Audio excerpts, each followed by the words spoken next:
자, 요한복음 13장 36절에서 38절 말씀으로 주여 어디로 가시나이까? 이한 제목으로 은혜를 나누도록 하겠습니다. 우리 한번 같이 하겠습니다. 주여 어디로 가시나이까? 네, 이 말씀으로 우리가 은혜를 나누도록 하겠습니다. 어제 저의 지인 중에 자녀가 결혼을 해서 하객으로 참석을 했습니다. 결혼식 진행하는 것을 보면서 제가 이제는 주례가 필요 없는 세대가 되었구나라고 깨달았습니다. 사회자가 신랑의 친구인 듯 했습니다. 사회자의 멘트에 따라서 하객들 앞에서 신랑 신부가 서로 맞절을 하고 결혼 반지를 교환하고 혼인 선언문을 낭독했습니다. 그리고 이어서 신랑의 아버지가 나와서 혼인 선언문을 낭독을 했습니다. 신랑의 아버지가 이제 혼인 선언문을 낭독하고 나니까 아버지로서, 부모로서 그 신랑 신부에게 당부의 말을 전했습니다. 그리고 신부의 아버지도 나와서 가족을 대표해서 덕담을 해주는 거예요. 그리고 끝으로 친구들이 축하해주는 순서가 있었습니다. 그때 친구들이 나와서 이런 말을 했습니다. 신부가 어려울 때 신랑이 신부를 좀 배려해줬으면 좋겠다. 이해해줬으면 좋겠다. 둘이 알콩달콩 잘 살기를 바란다고 하고 끝으로 신부에게 이런 말을 했습니다. 살면서 도저히 참기 어려우면 우리 친구들에게 찾아와라. 우리가 너의 힘이 되어줄게. 이렇게 하는 거예요. 그래서 참 저도 아주 예쁘게 들렸습니다. 친구가 신부에게 건네는 말 한마디가 신랑 신부에게 큰 공감을 주고 위로가 될 수 있을 것이라고 생각이 들었습니다. 그런데 느낀 것은 인생의 문제를 인간이 스스로 해결할 수 있을까? 당장 재학교도 잘 헤쳐나가지도 못하는 청년들이 어떻게 어려운 신부를 도와줄 수 있을까 하는 생각이 들었습니다. 성경에 예수님이 첫 표적으로 가나 혼인잔치에서 물을 포도주로 만드셨습니다. 이것은 우리 인생에게는 예수님이 함께 하신다는 메시지예요. 우리는 예수님을 믿느냐 안 믿느냐에 따라서 인생의 길이 달라집니다. 예수님을 믿느냐 안 믿느냐 인생의 근본 방향을 결정하는 것입니다.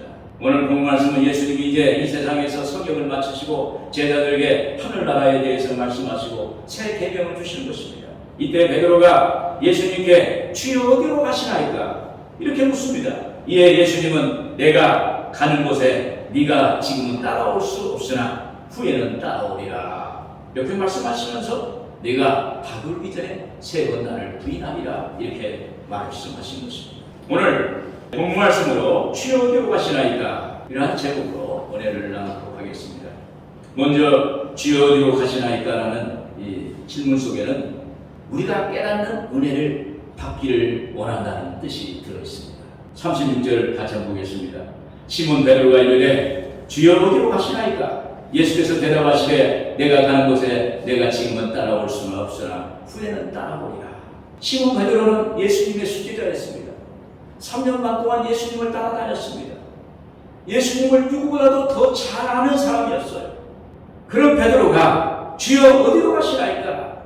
이 질문을 하기까지는 베드로가 무엇인가 보고 느꼈다는 것입니다. 그렇지 않습니까? 사람도 무언가 떠나고 무언가 새로운 시작을 할 때 평소와는 느낌이 다른 것을 느끼게 됩니다.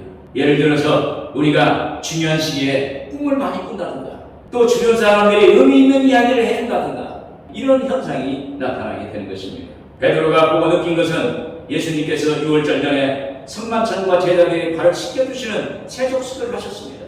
그때 예수님이 제자들의 발을 씻기는데 시몬 베드로가 자기 순서가 왔을 때 6절에 주여 주께서 내 발을 씻으시나이까? 이때 예수님이 이렇게 말씀하십니다. 7절에 내가 하는 것을 내가 지금은 알지 못하나 이후에는 알리라. 이 말씀은 너는 지금 아직 깨달을 수 없으나 이후에는 깨닫고 알게 된다는 거예요. 이 말씀을 듣고도 베드로는 내 발을 절대로 씻기지 못합니다라고 이렇게 반응합니다. 이때 예수님이 내가 네 발을 씻기지 않으면 너와 나와 상관이 없다. 너와 나와 상관이 없다. 그 말을 듣고 나서 베드로가 주여 내 발도 씻겨주시고 내 손도 씻겨주시고 내 머리도 씻겨주세요 라고 이렇게 이야기를 하는 거예요. 예수님은 너희도 이와 같이 하라고 이렇게 말씀하셨어요. 새 계명을 말씀하십니다. 34절에 새 계명을 너희에게 주노니 서로 사랑하라. 내가 너희를 사랑한 것 같이 너희도 서로 사랑하라. 여러분, 이러한 일련의 상황을 베드로가 예수님께 이렇게 반응한 것입니다. 36절에 그랬죠? 시몬 베드로가 이르되 주여 들어가시라. 예수께서 대답하시되 내가 가는 곳에 내가 지금은 따라올 수 없으나 후에는 따라오리라.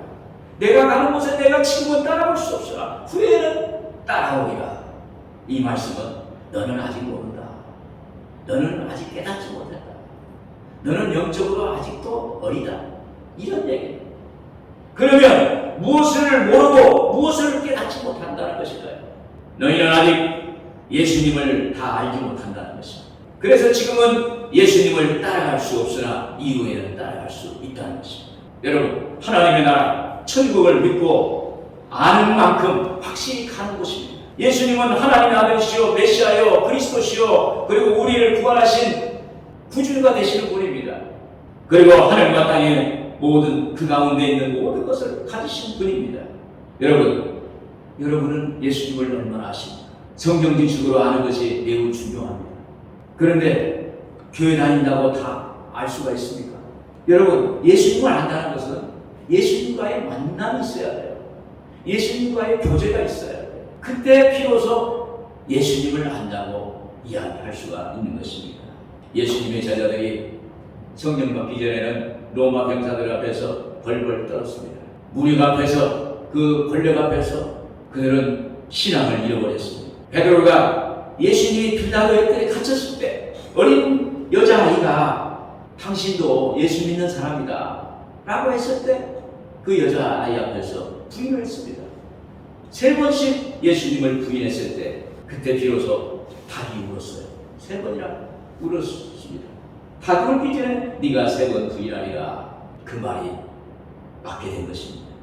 이렇게 연약했고 무력 앞에서 벌벌 떨었던 그들이 성령 오순절날 성령 받고 나서 그들이 예수님을 알게 됐어요.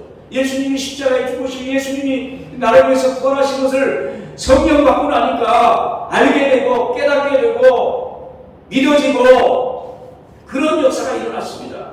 비로소 하나님의 은혜를 깨닫게 되고 예수님을 알게 되는 역사가 나타났습니다. 그래서 그들은 나가서 로마 제국 앞에서 복음을 전했고 그리고 자기가 만난 예수님을 증거했어요. 이것은 하나님을 깨닫는 은혜를 받은 것입니다. 여러분, 하나님의 영, 예수님의 영, 성령 충만해야 합니다. 성령 충만하면 성령이 조명해 주세요. 성령이 가르쳐 주세요. 예수님을 알게 해 주세요. 하나님을 알게 해 주세요. 하나님이 나의 아버지라는 걸 알게 해 주세요. 여러분, 성령 충만 받고 예수님 만나는 체험하시는 여러분들 되기를 주의 이름으로 축원을 드립니다. 제가 조 목사님이 돌아가시기 전에 모신 적이 있었습니다. 그때 제 나이가 이제 60세가 넘었어요.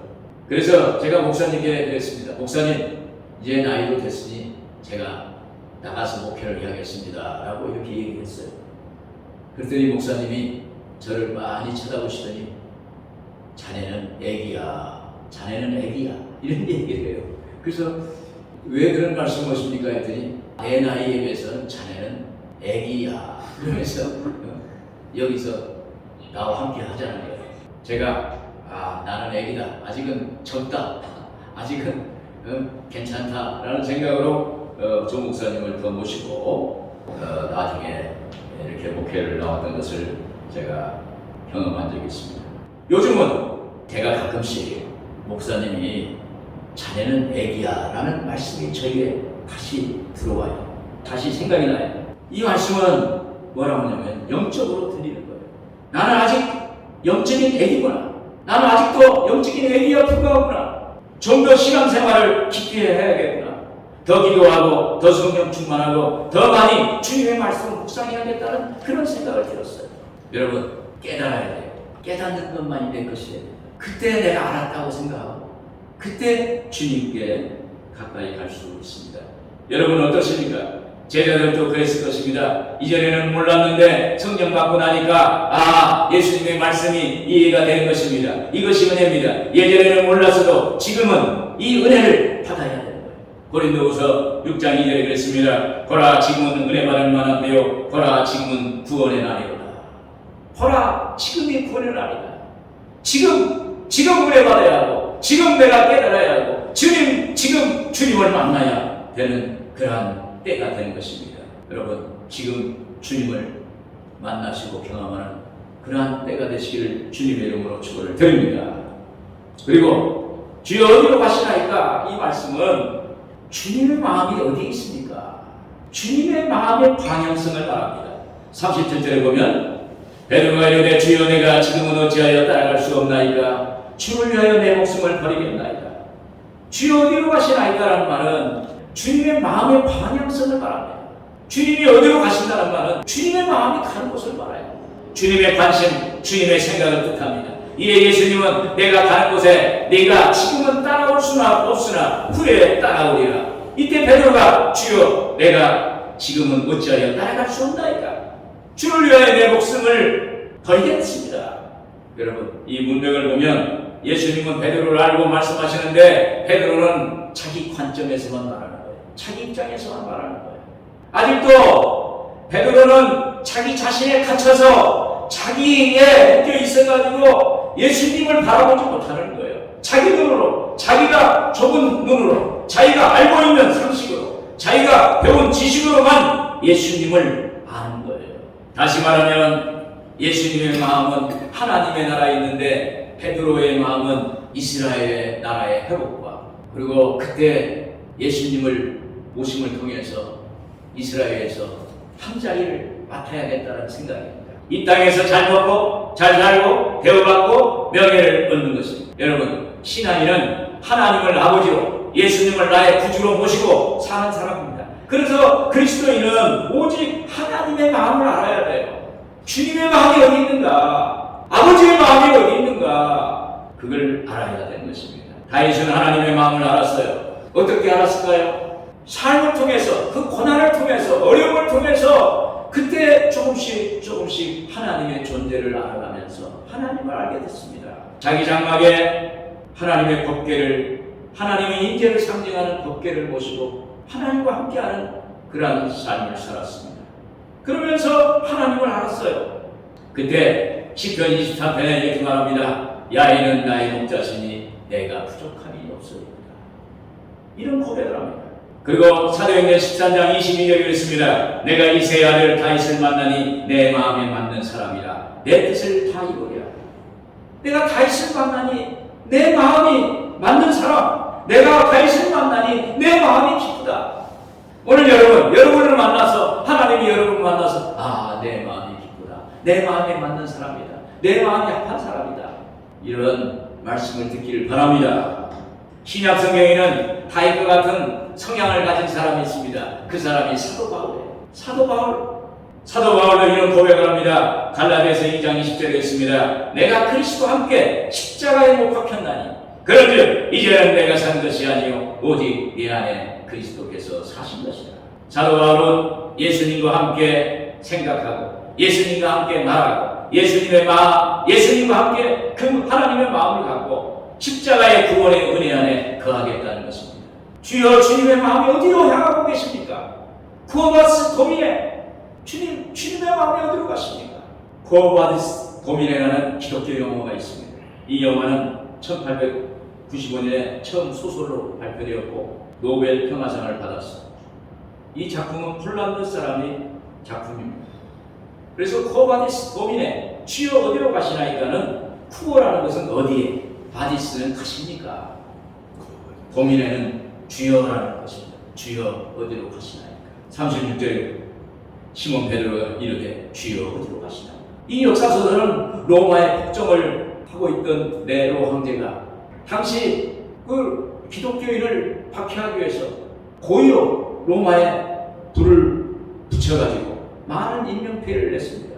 그리고 나서 이 화재를 누명을 기독교인들에게 덮어씌웠어요.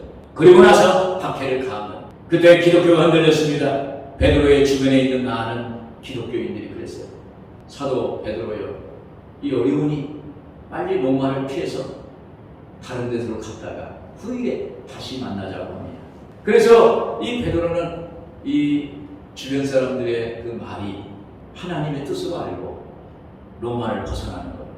로마를 벗어나서 언덕을 넘어가는데 맞은편에 언덕 너머에서 밝은 빛이 비치는 것입니다. 그 빛 가운데 오시는 분이 있어요. 가까이 가보니까 바로 예수님. 그래서 베드로가 거기에서 예수님을 향해서 반갑게 주여 하면서 주님께 다가갑니다. 그때 베드로가 주여 어디로 가시나이까? 코바스 도미네, 코바스 도미네. 이렇게 여쭈니까 예수님께서 나는 네가 피해가는 로마 성도를 위해서 다시 십자가에 못 박으러 간다. 이렇게 말을 한 것입니다. 이 말을 듣는 베드로는 거기에 무릎 꿇고 주여 제가 로마로 가겠습니다. 제가 로마로 가겠습니다. 그리고 로마에 가서 거기에서 십자가에 매달려서 거꾸로 매달려서 거기에서 순교를 당하는 것입니다. 여러분, 신앙 또는 믿는다는 것은 주님의 마음을 깨닫고 알고 공감하고 주님 마음을 닮아가는 것입니다. 주님 가는 길을 따라가는 거예요. 주님 마음이 되는 거예요. 베드로가 다시 로마를 간 것은 코바스 도미네, 이 발음이 잘 안 돼. 코바스 도미네라고 하면서 그 주님이 그 마음이 거기서 받아들이고 거기서 깨달은 거예요. 그래서 로마로 다시 간 거예요. 저는 이번에 저희 교회가 성전을 이전하면서 기도했습니다. 그때 저에게 주시는 마음은 주여 어디로 가시나이까? 이런 마음이었어요. 주여 어디로 가시나? 세상에 갈 곳은 많습니다. 어디든지 갈 수 있어요. 그러나 교회는 세상과는 달라요. 하나님이 원하시는 곳을 가야 해요. 하나님의 마음이 어디 있습니까? 하나님의 생각이 어디 있습니까? 하나님의 뜻이 어디 있습니까? 그걸 구했어요. 그런데 하나님께서 이곳으로 인도하셨어요. 그리고 저희 목회도 주님의 마음으로, 주님의 마음에 가는 곳으로 주님이 원하시는 사역을 하겠다고 이렇게 기도를 했습니다. 여러분, 인생은 잠시 잠깐입니다. 시편 90편 10절에 그랬습니다. 우리 연수가 70이요 강건하면 80이라도 그 연수의 자랑은 수고와 슬픔뿐이로 라고 했습니다. 여러분, 이 세상 잘 살고 하나님의 나라에 갔는데 주님이 내가 너를 잘 모르겠다, 내가 너를 도무지 알지 못하겠다 라고 한다면 어떨까요? 여러분, 주님이 우리를 모른다 하면 우리는 인생을 헛사는 거예요. 아무 소용이 없는 삶을 사는 거예요. 우리는 주님의 마음에 있는 곳에 있어야 돼요. 주님의 마음이 어디 있느냐? 여러분, 교회에 주님이 계세요. 소외되고 고통당하는 우리 이웃에 계세요. 그리고 좌절과 절망에 빠진 그 사람들에게 있어요. 오늘 그들에게 손을 내밀어주고 같이 함께하고 그들을 위해서 기도해주고 도와주는 그것이 바로 교회의 일입니다. 그것이 하나님의 마음입니다. 오늘 여러분, 주여 어디로 가시나이까? 오늘 주님의 마음을 깨닫는 여러분들 되기를 주님의 이름으로 축원을 드립니다. 끝으로 주여 나는 어떻게 살아야 하나요? 그리스도의 삶의 방향성을 말합니다. 38절에 예수께서 대답하시되 내가 나를 위하여 내 목숨을 버리겠느냐? 내가 진실로 진실로 내게 이르노니 다 굴기 전에 네가 3번 나를 부인하리라. 오늘 우리에게 묻는 것입니다. 주님 어디로 가십니까? 라는 질문은 주님의 마음의 방향성도 의미하지만 더 깊이 묵상해보면 예수님의 행함을 질문하는 거예요. 주님 어디로 가십니까? 예수님의 그 삶의 그 행함, 방향성을 말합니다. 그래서 예수님 떠나가시면 우리는 어떻게 살아야 할까요? 라는 것입니다. 그리스도인의 삶의 방향성을 말합니다. 여기서 예수님이 그 질문에 말합니다. 내가 진실로 진실로 내게 이르노니 다 굴기 전에 네가 3번 나를 부인하리라. 이것은 제자들의 한계를 말씀하고 있어요. 인간의 한계를 말하고 있어요. 로마 제국 앞에 누가 그 앞에서 예수 믿겠다고 죽음 앞에서 그럴 사람이 얼마나 있겠습니까? 인간의 한계를 보이는 거예요. 베드로는 그 로마 제국과 유대 권력 앞에서 말하는 것입니다. 예수를 부인했어요. 3번 부인했습니다. 그것도 여자아이 앞에서 그런 것입니다. 이것은 예수님께서 제자들의 한계를 지적하신 말씀입니다. 인간의 한계를 말합니다. 주님이 베드로에게 너는 육신의 것에 져서 닭 울기 전에 3번 나를 부인할 것이라고 말씀합니다. 이것은 로마 제국과 유대인의 권력 앞에서 그들의 유혹과 고통과 절망 앞에서 굴복한 것입니다. 배도한 것입니다. 넘어진 것입니다. 베드로는 여기서 인간적 한계 앞에 절망합니다. 그때 예수님이 이에 답을 주십니다. 요한복음 14장 1절에 말씀하고 있습니다. 너희는 마음에 근심하지 말라. 하나님을 믿으니 또 나를 믿으라. 내 아버지 집에 거할 것이 많도다. 그렇지 않으면 너희에게 이르렀으리라. 내가 너희를 위하여 거처를 예비하러 가노니. 여러분, 인간의 한계 앞에는 하나님 외에는 아무것도 없어요. 인간의 무력 앞에는 예수 그리스도밖에 없어요. 하나님이 우리를 도와주셔야 돼요. 우리 하나님이 우리와 함께 해주셔야 돼요. 그러므로 예수님은 제자들에게 믿음 외에는 아무것도 없다고 말하고 있어요. 믿음이 세상을 이긴다는 거예요. 나의 의인은 믿음으로 말미암았으리라. 마가복음 11장 24절에 무엇이든지 기도하고 구하는 것은 받은 줄로 믿어라. 그리하면 그대로 되리라. 너에게 그대로 되리라. 믿음은 되리라. 여러분, 믿음은 될 줄로 믿습니다. 오늘 우리가 하나님 믿고 예수 믿는 것은 우리가 그 믿음을 가지고 살면 없는 것도 있어지고 죽은 자도 살리고 병든 자도 고치시고 없는 것을 있게 하시고 하나님의 역사가 있다는 것입니다. 모세 시대 때 홍해가 갈라지는 것도 모세가 믿음으로 홍해 앞에서 지팡이를 내밀었어요. 앞에는 홍해, 뒤에는 바로의 군대가 쳐들어옵니다.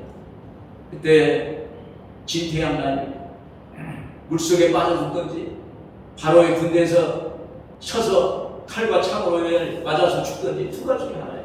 그때 하나님께 기도하고 지팡이를 홍해 앞바다에 내밀고 하나님께 기도하니까 홍해가 좌우로 쫙 갈라지는 역사가 나타난 것입니다. 바로 이것이 믿음이에요. 모세가 하나님을 믿으니 그 믿음으로 홍해가 갈라진 줄로 믿습니다.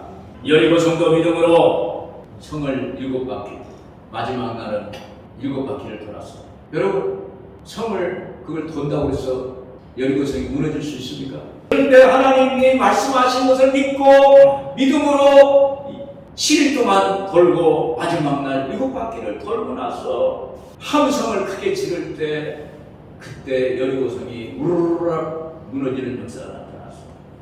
여리고성이 요즘 성지순례에 가면 무너질 수 없는 성이라는 거예요. 초롱성 같은 성이라는 것입니다. 그런데 그것을 돌고 돌았더니 믿음으로 무너지는 역사가 나타나게 된 것입니다.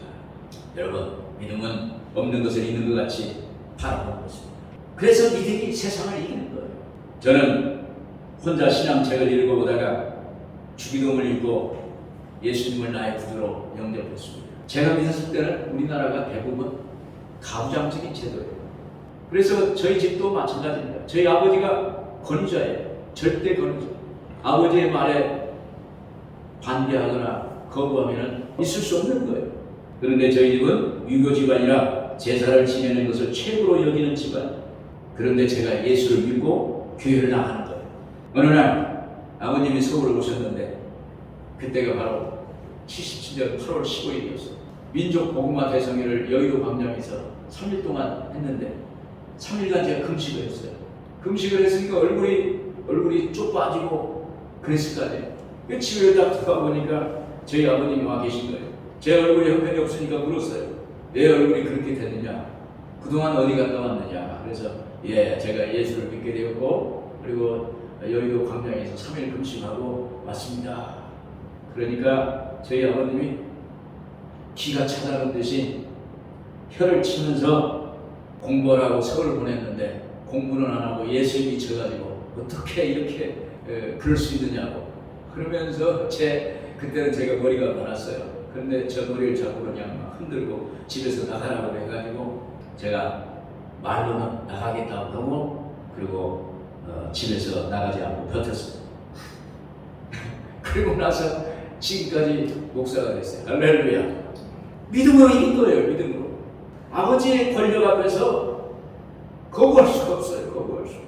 그런데 제가 제사 때도 항상 꼿꼿이 서가지고 그냥 묵념만 하고는 절을 안 했어요. 저희 아버님이 항상 눈을 흘리는 거예요. 마음에 들지 않는다는 거예요. 그래도 믿음으로 이겼어요. 그리고 우리 집안이 다 예수를 믿게 돼요. 승리한 것입니다. 그리고 직장에서도 마찬가지예요. 주일날 직장에 나갈 때가 있었어요. 그런데 저는 주일날 꼭 교회를 나간다고 선포해요. 또 나중에는 공항에 김포공항에서 근무할 때도 주일날은 뭐 하늘에서 뭐가 떨어져도 교회를 나가는 거예요. 믿음으로 이긴 것입니다. 여러분, 믿음이 세상을 이기는 줄로 믿습니다. 여러분, 믿음도 진짜가 있고 가짜가 있습니다. 진짜 믿음은 무슨 일이 생겨도 예수님이라면 어떻게 하셨을까? 무슨 절망적인 고통이 올지라도 예수님은 어떻게 대처하셨을까? 이런 생각을 해요. 항상 예수님을 생각하는 거예요. 예수님이라면. 그것이 바로 참 믿음이 되는 것입니다.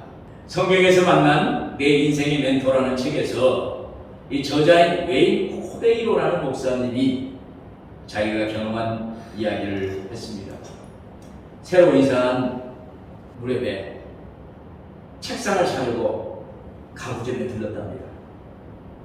접었다 폈다 할 수 있는 뚜껑이 달린 진짜 참나무 책상을 갖는 게 이 목사님의 소원이었어요. 그런데 어느 가구점에 갔는데 자기가 원하는 참나무 책상이 있는 거예요. 그래서 야, 이런 책상이 여기 있다니, 어떤 사람이 이 장인이 만들어가지고 정말로 멋있게 만들었구나. 가격도 깎지도 않고 달라는 대로 다 주고 그 가구를 샀어요. 그리고 나서 마음속으로 생각하는 것입니다. 야, 이 가구 같은 이 책상을 자자손손 내려 이렇게 물려주면서 할아버지가 쓰던 책상이라고 이야기를 했으면 좋겠다. 자랑스러웠으면 쓰겠다. 이렇게 생각을 했어요. 그런데 어느 날 시간이 있어가지고 책상을 한번 요모조모로 뜯어봤어요. 그랬더니 보니까 책상이 이 전체를 다 보니까 덮개구만 참나무로 덮여있고 나머지는 다 베니다판으로 만들어졌어요. 베니다판. 그때 실망했습니다. 그때 그분이 느낀 것은 베니다판으로 만든 책상을 누가 가구로 삼겠는가? 소중하게 간직한 물건이라면 한 점 거짓도 섞이지 않는 진품이어야 되는데 이게 가짜로 만들었으니 이걸 가구로 물려줄 수 있겠나? 이런 생각이 들었답니다. 그래서 이분이 이런 이야기를 해요. 인간의 성품도 마찬가지다. 통상적으로 베니다판이나 원목이든지 둘 중에 하나다. 이렇게 말합니다.